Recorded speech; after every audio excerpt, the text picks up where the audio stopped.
ito na nga mga mamis, kung sawa na kayo sa pritong bangos, sinigang na bangos, paksin na bangos, masyadong bangos, ito naman ang itry ninyo at sigurado akong magugustuhan din ng inyong mga anak at ng inyong asawa. Dahil talaga namang ang sarap-sarap niya. Ang lulutuin pala natin ngayon mga mamis ay Bicol Express na bangos. Bali, ipipirito lang muna natin yung ating bangos. Pinakamaganda mga mamis, para hindi kayo maligo ng mantika, ay i-coated natin siya ng harina. Iwas talsik ba? At habang pinipirito nga natin yung ating bangos, ay ginagaya ko naman mga mamis ang ating panglisa na sibuyas, bawang at luya.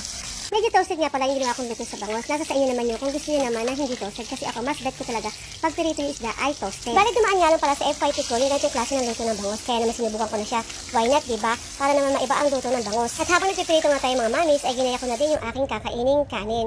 Balik shirataki rice nga pala yung aking ginagamit. Kung isang takal lang gagawin nyo sa rice, kailangan isang takal din ng tubig na mainit ang gagawin ninyo. Bali napakadali lang nga pala mga mamis na tuin ang shirataki rice. Gagamit lang kayo ng tubig na mainit. And then after 10 minutes, ay pwede nyo na siyang kainin. Pero take note mga mamis, kailangan nyo siyang takpan. Inisa ko na pala yung sibuyas, bawang at luya. Nilagyan ko na rin siya ng bagoong. Bago ko nga pala ilagay yung bagoong, ay hinintay ko muna lumabas yung aroma ng luya. At nung luto na yung bagoong, naglagay na rin ako ng gata. Bali ko kumama nga pala ang ginagamit ko sa tuwing ako magluluto ng ulam na may gata. Dahil nilagay yung gata niya ay para talagang fresh na gata. Bago ko nga pala ilagay yung aking pinitong bangos, ay hinintay ko muna medyo maluto yung gata.